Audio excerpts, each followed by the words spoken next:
সাহাবাই কেরামদের চাইতে বড় ওলি আর কেউ আছে নাকি নবীদের পরে? অধিকাংশ সাহাবাই কেরামরা কোথায় দাফন হয়েছে? বাকির কবরস্থানে, মদিনার জান্নাতুল বাকি যেটা বলছে। কি বলছে? জান্নাতুল বাকি বলছে। জান্নাতুল বাকিও বলবেন না, ও আরেকটা বিদআতের কথা বলে দিয়ে আবার।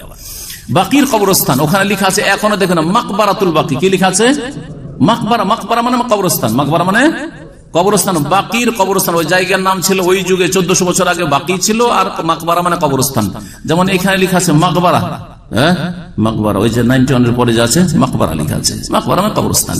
মাকবারাতুল বাকি। তাহলে আল্লাহর সবচেয়ে বড় ওলিরা আম্বিয়া রাসূলগণের পরে কোথায় শুয়ে আছেন? তাদের দাফন কোথায়? বাকির কবরস্থানে। বোঝা গেছে কিনা? বাকির কবরস্থানকে মাজার কেন লিখলো না এখানে? মাকবারা কেন লিখা আছে? আবু বকরের মাজার, ওমরের মাজার তো না, আবু বকর কবর, ওমরের কবর, বলছেন না? ওসমান রাদিয়াল্লাহু তাআলা আনহুর কবর, আয়েশা রাদিয়াল্লাহু আনহার কবর, ইমাম মালিক রাহিমাহুল্লাহর কবর, সব কবর বাকিতে রয়েছে। আবু বকর ওমরের পরে বাকি সাহাবায়ে কেরাম যারা, অধিকাংশ সাহাবায়ে কেরাম যারা মদিনায় ইন্তেকাল করেছেন তাদের কবর কোথায় রয়েছে? বাকির কবরস্থানে রয়েছে। তারপরও মাজার বলা হয় না। মক্কা আর মদিনার কবরস্থানকে জান্নাহ বলা, এটা একটা বিদআতি ভাষা।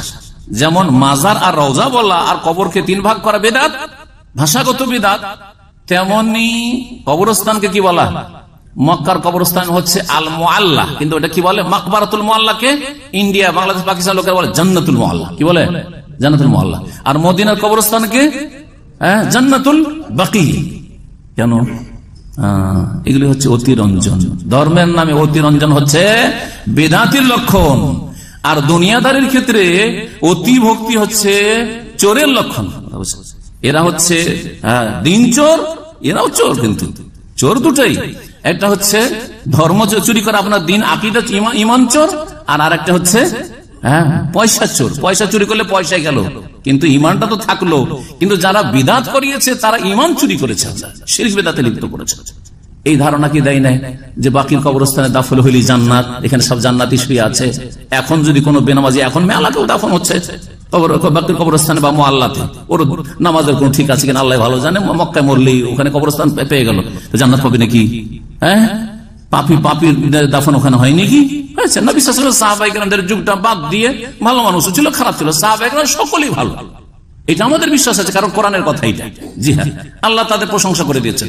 কিন্তু তারপরে মুসলিম সমাজে সৎ আছে, অসৎ আছে। সৎ লোক মক্কায় মুআল্লাতে দাফন হয়েছে, আর অসৎ লোক দাফন হয়েছে। এইরকমই বাকিতে সৎ লোক দাফন হচ্ছে, অসৎ লোক দাফন হচ্ছে। হ্যাঁ, সুতরাং জান্নাতুল মুআল্লা, জান্নাতুল বাকি বলা মানে এখানে দাফন হইলে জান্নাত, এটা একটা ভ্রান্ত ধারণা।